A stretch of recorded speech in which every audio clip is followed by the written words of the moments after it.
Flamengo perde para o Red Bull Bragantino e, é claro, eu não poderia deixar de falar aqui. Eu vou ficar aqui mostrando os vídeos, os lances da derrota sonora que o Flamengo sofreu para o aplicado Red Bull Bragantino do Wagner Mancini, porque você já viu, já reviu, já está puto com isso tudo. Então o que eu queria falar aqui é que a situação ela vai melhorar, mas ela vai piorar muito antes de melhorar.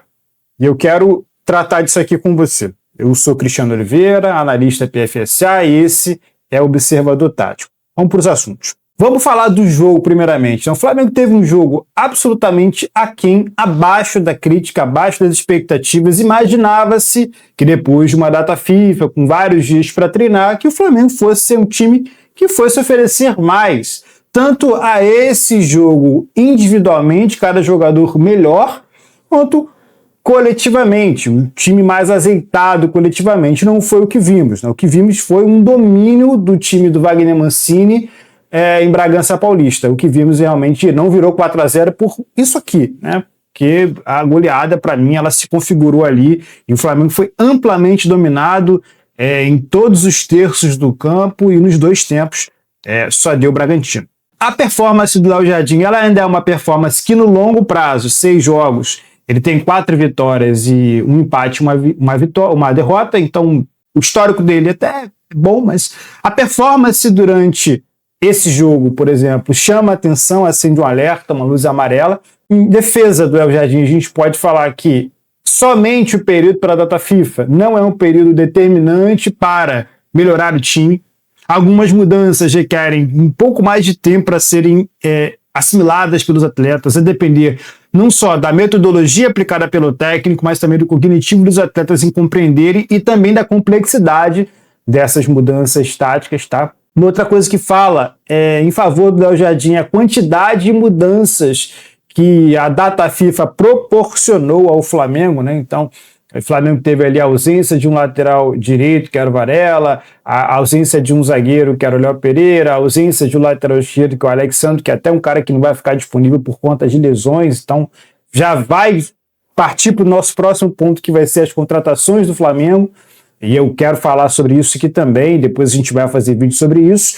A ausência, por exemplo, de jogadores como a Arrascaeta no meio de campo. Então, tudo isso acaba somando aí a essa dificuldade para poder colocar um time em campo com as ausências da data FIFA. Mas nada disso serve como desculpa para a atuação ridícula, vexatória, vergonhosa que teve o Flamengo. Inclusive comentada por jogadores do próprio elenco, mais experientes, líderes, né, Jorginho e Danilo.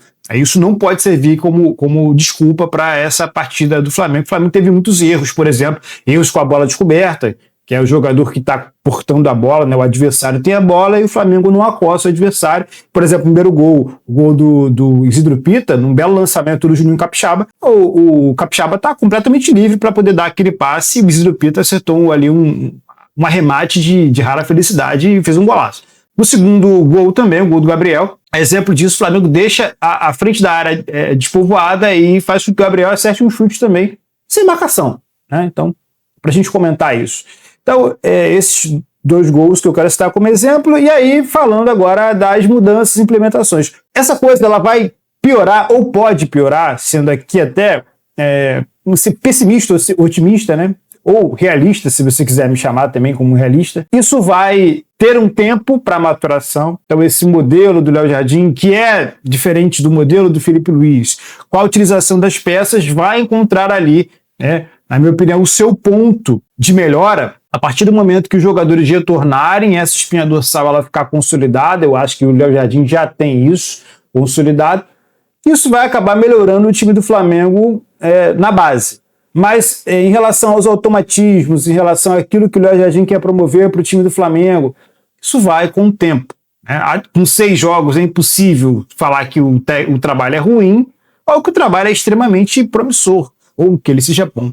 O trabalho do Léo Jardim, um trabalho de início, é um trabalho com 6 jogos, e o Flamengo, lembre-se, trocou a roda do carro com o carro andando. É preciso lembrar que o ex-técnico do Flamengo foi demitido ainda este ano. Então, é preciso tempo, preciso calma. Não dá para dizer, o Léo Jardim é ruim, precisa demitir, etc. Calma, a gente tem que ter calma. E a gente já viu o quão bom é o Léo Jardim montando e melhorando elencos. A gente viu com o Cruzeiro, por exemplo, ano passado, então a gente tem que dar tempo, tem que dar crédito a ele também, pelo trabalho que ele desenvolveu ao longo dos anos. Não é um qualquer, é um técnico de gabarito, tá? As mudanças e implementações vão demorar tempo ainda, não sei quanto tempo, porque eu não sei ainda quantas implementações ele tenta fazer ainda nesse momento. De certo, para mim, ficou claro que Emerson Royal e Ayrton Lucas vão ter alguma dificuldade para jogar juntos por conta das suas características de subir bastante. Isso deixa flancos, espaços abertos para que os adversários possam aproveitar. E aí isso me leva ao próximo ponto, que é o ponto das atuações ruins que o Flamengo teve individualmente, não só coletivamente. O Emerson Royal abaixo, o Ayrton Lucas muito abaixo, o Eric Pulgar muito abaixo, teve uma expulsão absolutamente infantil, incompatível com um atleta da idade dele, selecionável chileno, e principalmente com um atleta que é um dos pilares desse meio de campo do Flamengo. Então, cara, indesculpável. Isso me leva à próxima situação, que é, a partir da performance da equipe, começar a falar sobre contratações e dispensas. Eu, Cristiano, aqui já falei no Observador Tático, eu também já falei lá no Mundo na Bola, o canal onde eu participava com meu amigo Fabrício Kiko, que é o seguinte: o Flamengo vai precisar ter peças não só para reposição, mas peças sendo contratadas para serem parte dessa espinha dorsal do Léo Jardim, tá? A saber, para não enrolar você, tá? Um lateral direito, e aí ele pode disputar a posição com o Varela, ou pode ser o reserva do Varela. O zagueiro, o Flamengo está bem servido. Um lateral esquerdo, porque esse cara provavelmente vai suprir as ausências do Alexandro, ou ele vai ser o titular. Um volante, meio campista, para ser esse médio que vai jogar, na minha opinião, ali na posição do Eric Pulgar. Eu vou explicar por quê. E aí vai revezar talvez a posição com o Saúl, quando deixe retornar. Um meia, talvez, para ali disputar a posição com o Arrascaeta. Tá? Não sei se o Léo Jardim pensa no Paquetá nessa posição, mas para mim parece que o Paquetá é muito mais terceiro homem de meio do que necessariamente esse cara que vai ser o 10, mas pode ser aplicável ali também. Um ponta-direita, tá? Eu vou explicar por quê também, um ponta-direita, tá? E um centroavante. Tá claro para mim que o Flamengo precisa de um centroavante para poder ser esse cara, vai ser essa sombra do Pedro, ou mesmo atuar junto ao Pedro ali, como esse atacante de mobilidade, ou mesmo como esse segundo atacante junto ao Pedro, tá bom? Então vamos aqui às posições.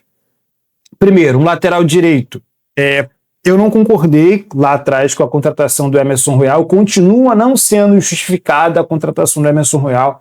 Acho que ele está abaixo do nível do elenco e abaixo do hoje titular da posição, que é o Guilherme Varela. Tá?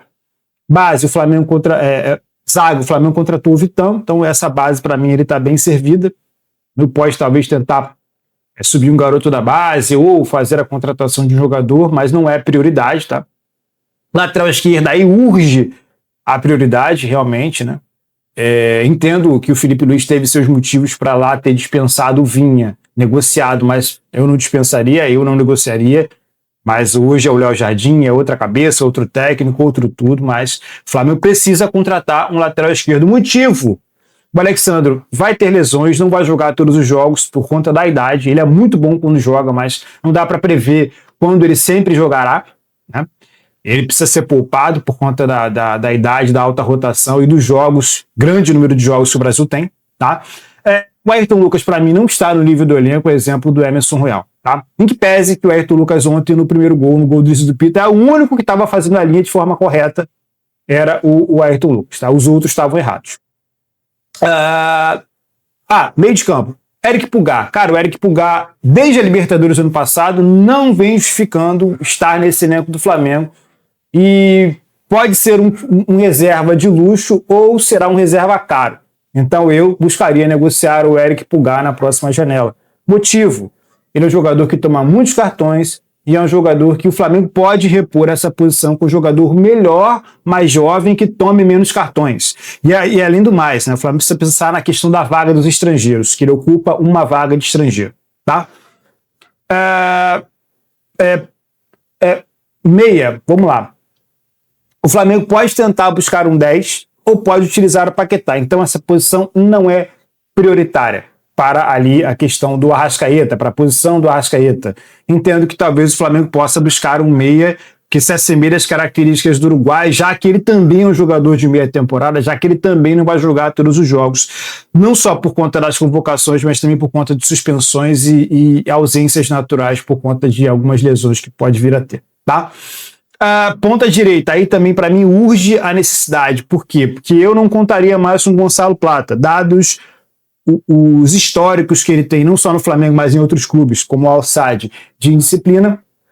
O Luiz, ele é um bom jogador, mas talvez, o Léo Jardim consiga um meia ponta, um ponta direita melhor do que o Luiz, que consiga suprir melhor aquilo que o Léo Jardim queira fazer, tá? Eu não estou dizendo que o Luiz seja ruim, estou dizendo que para o cenário que tem hoje, o Luiz é melhor, funciona melhor do que o Plata para os desígnios do Léo Jardim, mas que nada impede que o Léo Jardim queira buscar um outro ponta-direita para essa posição. Eu acho que o Flamengo precisa buscar alguém para essa posição e dispensar o Gonçalo Plata, que além disso também ocupa uma vaga de estrangeiro, tá?